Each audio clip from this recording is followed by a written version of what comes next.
झालं का? झालं बघ. जय देवी महिषासुरमर्दिनी सुरवरी देता संजीवनी जय देवी निवानी बोनी माता तुझे सेनाई चारी समरे परंतु न बोले काही साई वार करता पडलो प्रवाही दे तू भक्ताला दे तू उदासाला दे पाव सर्वलाई जय देवी जय महिषासुरमर्दिनी त्या सुमर्दिनी सुरवर देता संजीवनी जय देवी ओम सर्वमंगल मांगल्ये शिवे। नमस्कार, मी देवदत्त नागे। आपण मला प्रत्येकाने आपली सर्वांची लाडकी मालिका जय मल्हार याच्यामधनं भरभरून प्रेम दिलं।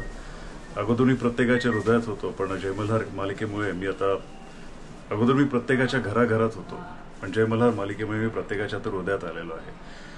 दुसरी एक मालिका हो घातली होती उदयगांबे, जी आपल्या 3.5 शक्तिपीठांवर आधारित होती।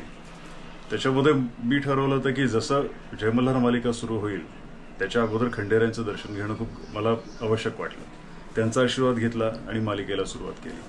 तसंच उदयगांबे ही 3.5 शक्तिपीठांची कथा सुरू झाली। माहूरगडला जाऊन आलो, आई रेणुका मातेचं दर्शन घेतलं, आई अंबाबाईचं दर्शन घेतलं, सप्तशृंगीला जाऊन आलो, पण इथे तुळजाभवानीलाच मला येता येत नव्हतं। पण विचार केला की काही करो आणि या इथे येऊन जाणार, आणि आज तो योग आलेला आहे। सो आज 3.5 शक्तिपीठांचं जे काही माझी ही जी काही वारी होती ती आता पूर्ण झाली असं मला वाटतं, आणि खूप इच्छा होती या इथे।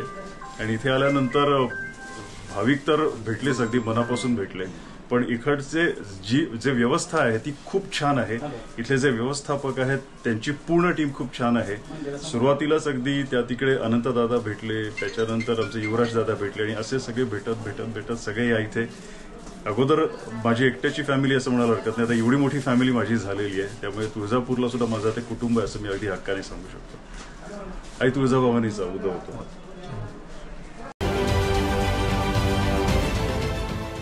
देश विदेशातील प्रत्येक घडामोडींचे लाईव्ह अपडेट मिळवण्यासाठी आता साम टीव्हीच्या सर्व सोशल मीडिया प्लॅटफॉर्मला लाईक, फॉलो आणि सबस्क्राईब करा। तसंच सर्व नोटिफिकेशनसाठी बेल आयकॉन प्रेस करायला विसरू नका।